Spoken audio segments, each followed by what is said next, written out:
I think you're going a little blurry in your.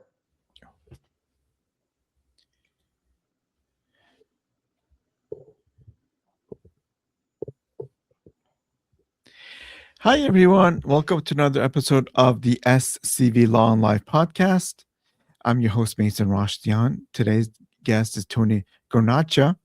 He's the founder of Guestify and creator of AI AIVZ, right? AVIZ. AIVZ. Which are two platforms focused on how authority is built and recognized in today's AI-driven world. Tony has been ahead of the curve at every major digital shift, from bringing SEO to Fortune 500 companies to managing over $400 million in ad spend for brands like Google, Ford, and ADP, and even pioneering early YouTube advertising. Now he's focused on what he calls authority infrastructure, helping experts build real credibility through relationships, interviews, and endorsements, while making sure that authority is actually recognized by AI systems. His core belief is authority isn't created, it's transferred. Hi, Tony. Hi. Welcome to Thanks the for having me show. on. Yeah, thank you so much. I really appreciate your time here. So, please take a couple of minutes and give us a background about you and your business. Yeah. So depends on where you want to start, but kind of if you look at the beginning, I grew up as a kid because I think so much of your life is influenced by your childhood.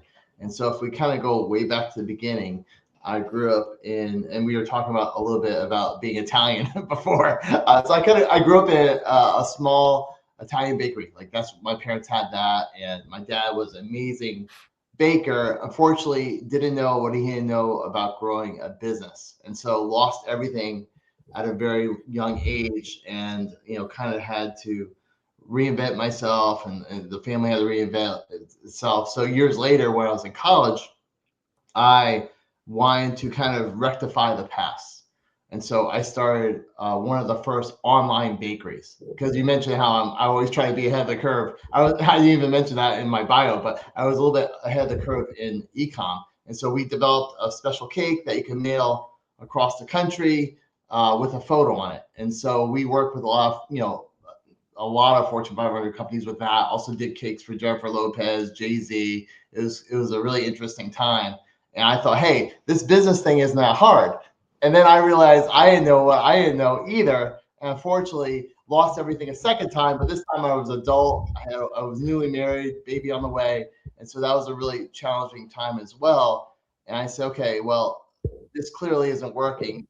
How do I find out like how to actually be successful in business? And I thought, well, to be the best, you really got to learn from the best. So that's kind of when I first went to SEO and how this all ties together with where I am now. But the thought was, okay, let me be early with SEO. So I started, believe it or not, I was ranking for birthday cakes and corporate gifts, all these crazy terms. And then that initially led me into helping others, because at the time I was so ahead with SEO, no one even knew what it was. Like, what is this SEO? So I was able to launch SEO into a lot of companies, like you mentioned before, ADP. I did a lot of work with Ford and AutoNation. And then what I found next was the next big curve was advertising online.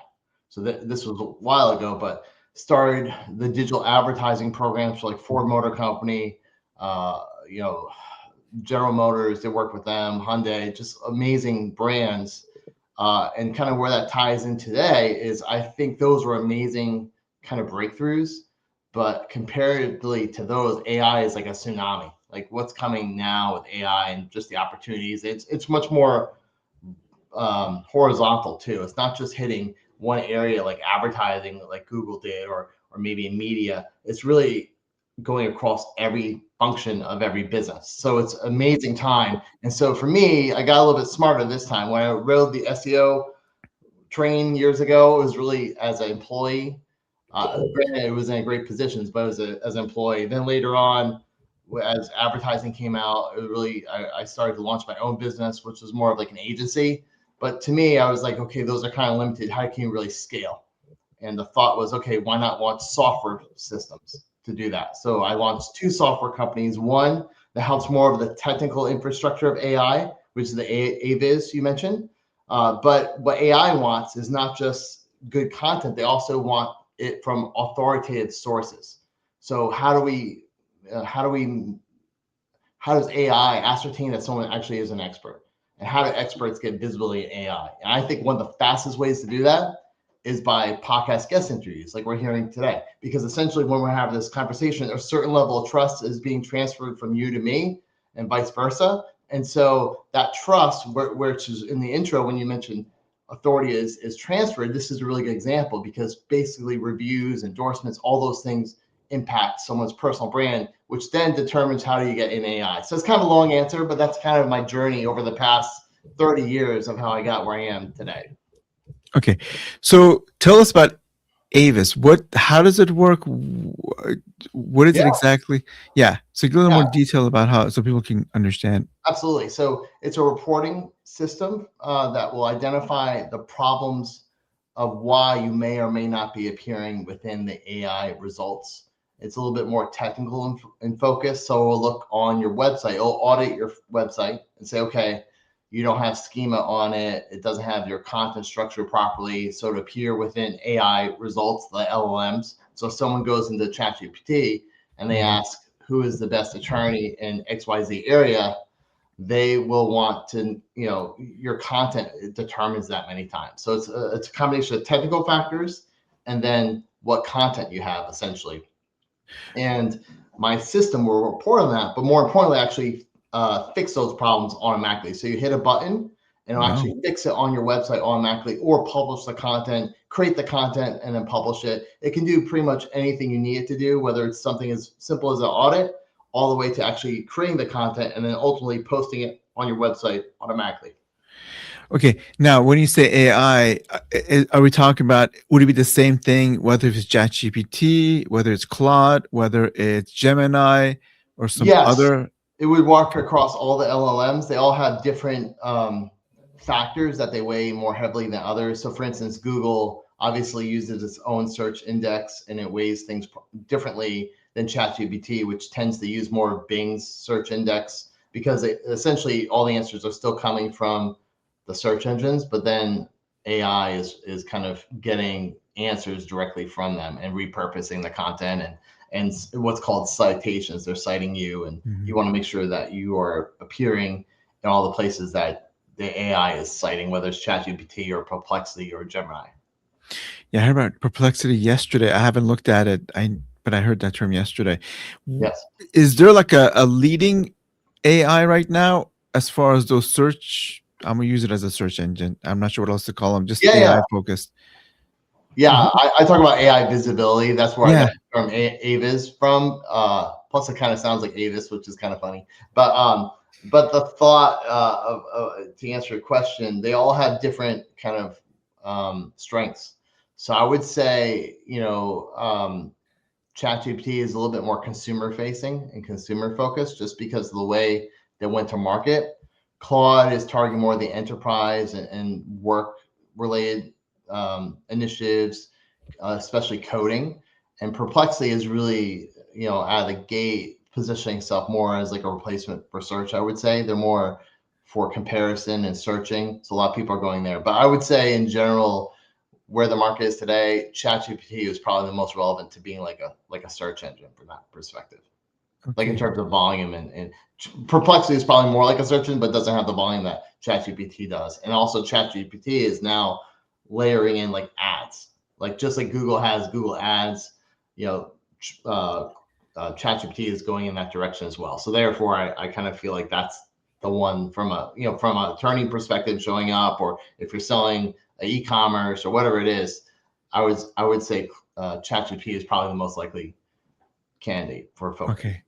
So my website is being handled through FindLaw still. So if I wanted to use your software, I'd have to ask them to give you permission to do that, right? Is that how it works? Well, the audit can happen outside of the website. I don't have that access to it because I can look at your website as if it was a LLM, like a crawler from them, and can still assess your website. So but it can't. You can assess it, but we can't fix the problems, is what I mean.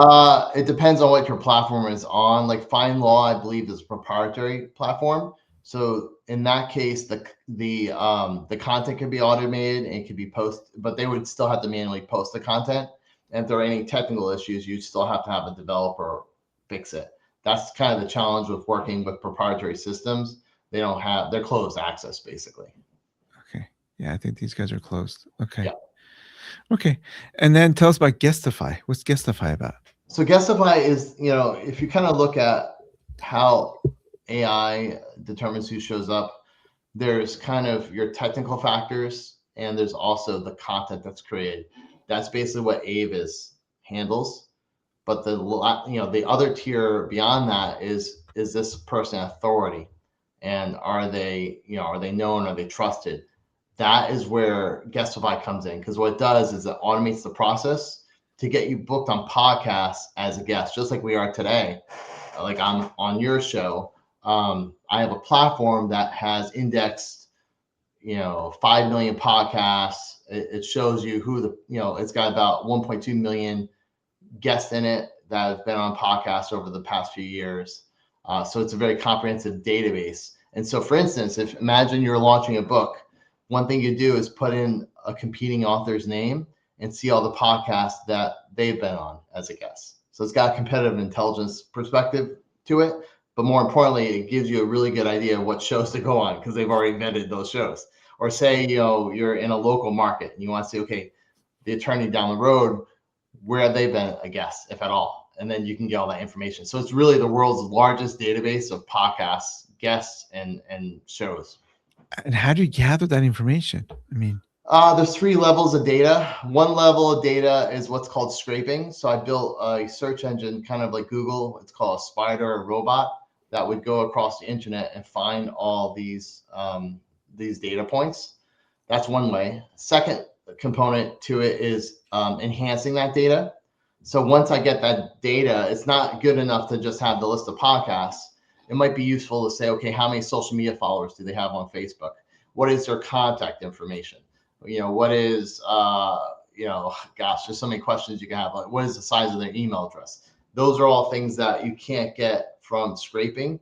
So I connect to probably 30 APIs, which are other data sources, essentially, and pull that data into my system, like deduplicate it, so we know it's the right, this person's saying this is who they are. It's the same person that they're referring to on this other database. So it basically takes all these data sources, aggregates them, deduplicates them, and then packages them. That's level 2. And level 3 is kind of my favorite. Level 3 is directly from the sources themselves. So a lot of times what I'll do is give away tools to podcasters, or do partnerships with podcast networks. So for instance, we have, we're going to very soon close a deal with the largest B2B podcast network and get them on the platform, which could give you a direct on-ramp to be a guest on the show. It could be a sponsorship play. I mean, there's a million things you can do with it, but it's basically the third tier is first-party, directly verified information from the hosts themselves. So those are the 3 layers. So imagine on your list, you're going to show up being on my podcast today. Yes, right? yes. And then if you wanted to be on my platform, it's completely free and there's benefits to you. So for instance, say you wanted to find guests that are in a certain niche to have on your show. Well, you could use my search engine for free just by being on my platform. And the benefit to you is you can use the database, but then the benefit to my audience is it gets direct access to the podcaster. So that way, if someone's a good fit, it works both ways. It's almost like matching, but at a very, very large scale. Got it. How did you learn to do all this? I originally started programming in 2001, I think it was. So I've coded for a very long time and worked. Actually, crazy enough, I learned how to code, and the week before the World Trade Center went down, I was learning in New York City, and I was staying at the World Trade Center hotel. So even back then, in 2001, I was learning how to code, and had the company I worked for had funded that for me to learn SEO when it first started, like I started SEO in 97 or 98, and then learned it in the corporate world, and then I did the same kind of thing with coding. But nowadays, anyone can code, because a lot of my apps, even now, I'm vibe coding because it's more efficient. Like, I know how they work, I can do it myself, but it's way faster just to use AI to code. So now anyone can do it beyond just having expertise. So did you learn this on your own way back when, or was it Yeah, went to yeah. school for this? Or okay. No, I didn't go to school. I went to the school of hard knocks, or self. Like, I think so much you learn in college. College is great; it's a great experience, but there's so much you can learn just on your own, and being adaptable is way more valuable than just learning. Having a degree, I think. Yeah, yeah, I can see that. There's certain things. God, there's a broadcaster out here. His name is John Ireland, who I think still does the Laker games on radio. And I think his thing is, don't let your education get in the way of your it's the same thing, career, or yeah, yeah. I think that's the same idea he was talking about. Yeah, Yeah, yeah. I yeah, mean, I have kids that are going into college or in college. I tell them, great, get the degree, but it really is the start of the journey, not the end, because you're gonna, especially the way the world's going, you have to be able to adapt and learn very quickly. And then, and knowledge is becoming a commodity, right? Because you can search for anything or use AI, and you're instant expert, basically. So I think the value is more in how you think and what you do with it, as opposed to just having some document. yeah. I mean, have changed so much just in the past couple of years since AI has opened up to everybody, and it's going to get even exponentially faster, and Yeah. everything's going to change exponentially. Where do you see this stuff going? I mean, is there a limit to how much AI can do? Um, well, I mean, this is why, like, in my platforms, Yeah. the core principle is relationships, because AI can take over most knowledge-based jobs, I think, but what they can't displace is the relationship. So us here having a conversation, I think athletics will still be great, sports, and if you look at investment patterns, a lot of other, second tier, quote unquote second tier sports are now getting funded. Like professional, was a lot of the, like, running, like a lot of the sports you see in the Olympics, they're Hmm. going to start turning those into televised regular things, because that's where things are going. It's the live events, in-person meetings. All that is going to be difficult to displace. Service-based jobs, like blue-collar jobs, those are going to last longer. But a lot of the traditional white-collar jobs, where you're analyzing data or things like that, those are definitely at risk. So I think it's smart to focus on the areas outside of that, and focus on relationship equity. Yeah. I think the one issue is Gen Z. I mean, are they comfortable with having interactions in person as much as we were when we were kids? That's Because true. That is, yeah, that is a challenge for the younger. Yeah, they're not as they're yeah. You look at the average kid; they're just got their face down in their phone, unfortunately. So but that, I think if there's a skill they should learn, like, instead of going to college and learning that, take the course on relationship development or public speaking, doing things like that are going to be really, really important. that's actually true. I remember one of the best classes I ever took in high school, and it wasn't because I really thought I was going to be using it. Was typing way back when. I just said I Yeah, want to take typing, but oh yeah, are you kidding me? Now that everything is typing, it's like I'm glad I took it. yeah, yeah. I mean, It's a one of bad my idea. most impactful courses, I think, was, there was like a public speaking or communications course, and to this day, I use a lot of those principles. So I think those are the foundational things that are going to be really important as we move forward. Do you still do YouTube advertising? No, not right now. I'm going to launch my own YouTube ads soon, Okay. but I've taken. I mean, I was doing them probably 3 months ago for other people, just from a consulting perspective. So I still know how to do it and familiar with it, but not doing it for myself right now. I mean, I've heard mixed results. Are they something that's worthwhile looking into? They can be, yeah. It really, it depends on, it's like anything. How is it structured? Does it have a good hook? Does it have a really good offer? Like, is the whole funnel, like, a lot of times the problem isn't the channel, like where you're marketing or advertising. It's really everything that's around that, like making sure you have a good offer, a call to action, If you're just saying someone to like a free consultation, then probably not going to work great, because everyone knows that's the sales pitch. So it's everything around that you want to have dialed in before you start doing the advertising. Okay. So, building your brand, like actually you and I were both at the mastermind meeting or before this, Yes. and they were talking about it. I assume, is that connected to being authoritative, like having the authority that you're talking about, right? Is that Yeah, part of it? absolutely. Yeah, that's when I say authority, a lot of times that is a result of your personal brand. So the personal brand creates the authority, in addition to other things. So obviously, if you worked at MIT and you created, some crazy quantum computer or something, you probably have a lot of authority. So authority isn't necessarily just your media and your following and everything else. It's also your credentials. What have you accomplished? Did you write a book? All these things. So one of the things I have actually in my AIVZ software is it will give me an authority score. So it looks at, like I said, probably this 30 data sources to say, okay, where did this person go to school? Did they write a book? How many sales do they have for the book? So it compiles all this information and can give you an authority score. And so that's kind of how you track it. But to answer your question, the personal brand is a result of like to me, I think guest interviews like we're doing here is one of the fastest ways to build that. That's why I built Guestify. Okay, so AIVZ does actually, so that's a different component which I did not realize, because I know earlier we talked about the AI and how your website's built, whether it's got that, but you can also do that as far as a person, sounds like, right? It does, So for yeah. example, So yes, because AI rankings are based on the organizational and the personal brand. okay, So they're considered entities.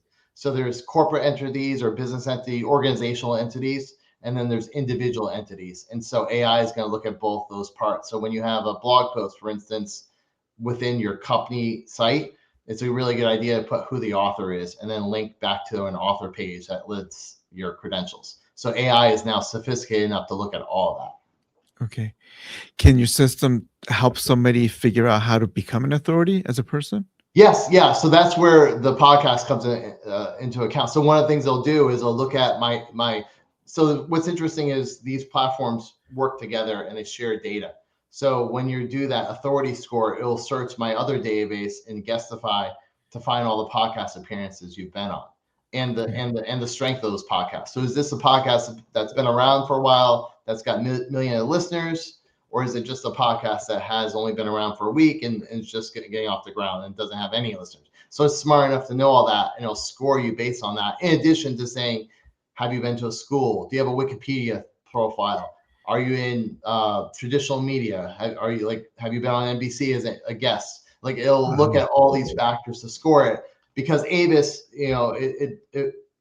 real simply, it looks at the technical layer.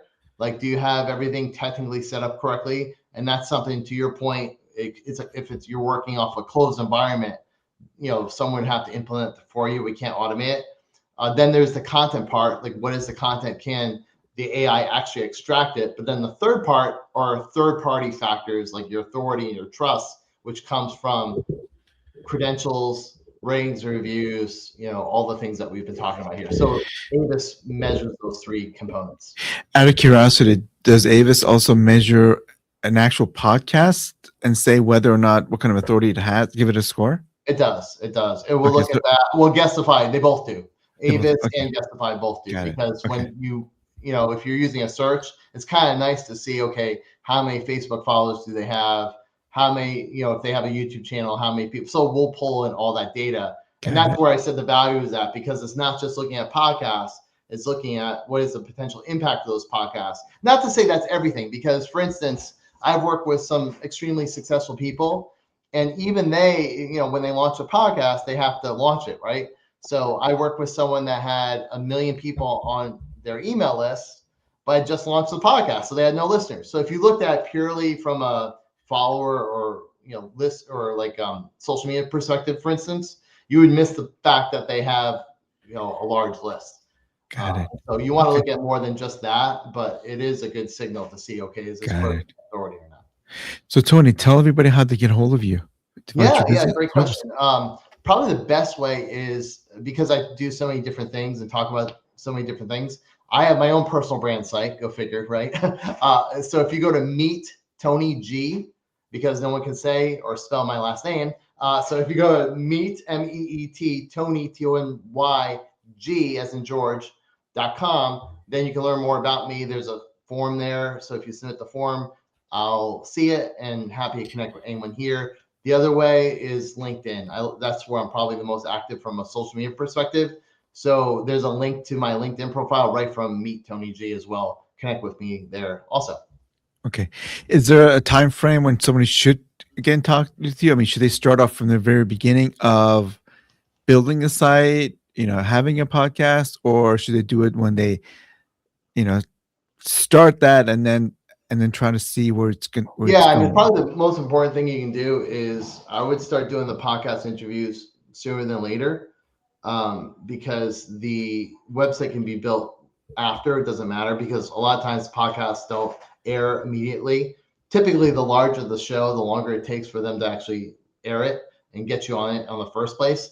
That being said, you do want to have some sort of authority online. So I guess, a host isn't going to be as interested in you if you have no following whatsoever, no platform, no website. So those things help you get initially booked on your first podcast. One thing Guestify has, if you don't have those things though, is we have a media kit builder.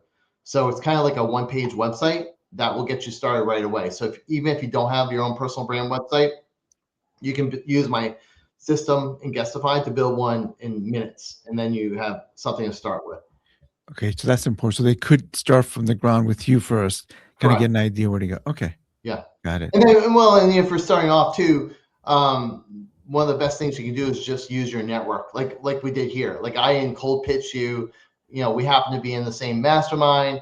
You asked me to be on the show, so here I am. So it's the same principle if you want to be a guest on a show. Start with the people you know, because they probably aren't going to be as critical as someone that's seeing a cold pitch. And then that builds up your resume. So then when you have your media kit, the media kit I build, providing my software, there's a place where you can put your past interviews. You can put those on there, and then that's already some points on your side to get you on the show, because they can say, okay, they've already been a guest. They can even listen to it from the platform. So those are all things that kind of build up your brand equity before you even get started. So you don't have to wait. That's the fastest path I found. Okay, so let's get to know Tony a little bit. Do you still? Do you still bake? No. The baking, I was more the business guy, and Okay. I was more the person that ate all the cannolis, unfortunately. Yeah. Now, do you have the recipes though? That's important. I did. I kept all those. Yeah, those were Okay, all because great. those old recipes, they're not going to go away. Yeah, those were amazing. Yeah, we had. Yeah, they can make anything. Yeah, and that's the important thing people have to realize. There's two different things going on. One is you may be great at what you do, but you may need help running the actual business itself. Correct. And not everybody can do that. So they need somebody who's going to be on the outside helping them with that portion of it, because it happens a lot. It does. It happens all over the place. I don't care if you're a baker, if you're a dentist, or you're whatever service you're in, doesn't necessarily translate to the business. And so you want to really either learn that side of it, or many times it might be better just to get someone that's an expert in that, and you stay in your lane and focus on execution. Okay. So what do you like to do on your spare time when you're not doing this stuff? Yeah. So I used to be a professional violinist. So I don't play as much as I would like to, but I do have concerts every once in a while. I literally just had one on Friday, this past Friday. So I like doing that. And I always have my violin handy because I use it as a mental reset. So if I'm doing coding or working on something very complicated, I like to kind of mix it up and then take like a 10-minute break, play for a little bit, and go back to my desk. So I literally always have my violin out. So it's really accessible. I just go play it, put it back in the case, leave the case open, and then go back to work. So that's the quickest way I refresh. I do that. And then I have 6 kids, so they keep me really busy. So everything from playing football outside with them, soccer, taking them to cheerleading practice, they all have different talents and things. I try to be a part of all of them. So how far did you get in your violin career? I mean, professionally? I played on some decent stages. I've won some talent competitions. Actually, the coolest thing I ever did was I won a talent competition with 10,000 people in an arena, or actually, I came in second place. That's a whole story. I won't even get into why I got second, but I got second place, and I played electric violin, and I transcribed "Sweet Child of Mine," and so that was kind of the coolest thing I ever did. But I've played Mechanics Hall, like some of the best halls in the country. I've played at, and decent audiences. Yeah. Do you like the electric versus the regular violin, the string violin? Which one is your favorite? I like the traditional ones. I mean, the electric's Okay. very fun for showing off and doing something crazy. Like I said, if you're gonna play rock music, it looked kind of lame to do it with or jazz or something like that. Yeah. It looked kind of lame to use traditional violin. So from that perspective, it's cool. But you can't. To me, the sound quality of a traditional Italian violins are actually the best violins. Wow. So having one like that would be the best way to go. Yeah, my daughter took violin lessons for years. I'm not sure if she can still play or not. But it's interesting because yesterday I had David Urata yesterday, and he is a former professional cellist. Oh, I know that. Wow, we just chatted the other day. Yeah, That thing came up. he used to Wow. play cellist. And Wow. my wife used to play the flute, so she's a flautist. Yeah, my sister plays flute. Yep. I've got zero talent in this stuff. I would love to play the guitar or the piano, but you know how it is. Yeah. That's actually how I met my wife. I was originally her violin teacher. Oh, there you go. And then over time, she was like, why bother learning it? I'll just have him play for me. And then, she'd give me $50 for lessons, and I would spend 80 bucks on dinner. So I was always in the hole. So I figured, But hey, you could serenade her with your violin, right? Yeah, exactly. So that's how we met. Okay, well, no, that's great. 6 kids, huh? I have 2, and they're adults now, so they're not as bad. But I can only imagine. Yeah, it's a full house, and my oldest is 21. My youngest is 11. So it's a lot to manage because they all have different needs and different. They have the high schoolers and the drama there, the young ones with all the stuff they have going on. So it's all a mismatch of different stages of life and different challenges. So kind of have to be able to wear multiple hats. Yeah, there you go. But I'm sure family dinners are fun when you have everybody together. Oh yeah. Yeah. Yeah. Yeah, I love Christmas and Thanksgiving and all those. Those are great. Or Easter, we just had that. So those are great. Okay, great. So I'm going to ask you one question, which I ask all my guests. Sure. If based on what you know today, if you met your 10-year-old self, Tony, what advice would you give Tony? I would say prioritize health. That's actually the big thing I'm working on now. So get in shape because money doesn't go too far when you're in a hospital bed. So that's kind of like my next thing. And then the other thing I'm really thinking a lot about is, which goes hand in hand, is discipline and consistency. So those, like my word of the, I try to have a word of the year, and the word of the year this year is consistency, because you can have discipline, but you have to do it day in and out. You want to, like we just had it in the mastermind, you want to create content. Well, that's fantastic, but for it to really be successful, you have to be consistent. You could run a mile or 10 miles in one day, right? But you're better off doing the mile for 10 days, right? So it's really, the idea is like consistency. So if I have to look at myself, that would be the advice I give myself, which I'm trying to act on right now. Okay, great. So tell everybody again how they can get a hold of you. Yeah, so go to my website, Tony, Tony, at meet, MEET. Oh, I'm sorry, that's my email. Well, I guess that's out there now. But go to meet, MEET, TonyG.com. And then from there, you can either go to the contact form or to my LinkedIn profile. I check both of those. Okay. Thank you again for being a guest. And for everybody who's watching and listening, if you like this episode, please like and subscribe to our YouTube channel. And Tony, thank you again. All right. Thank you so much. Really appreciate having me on today.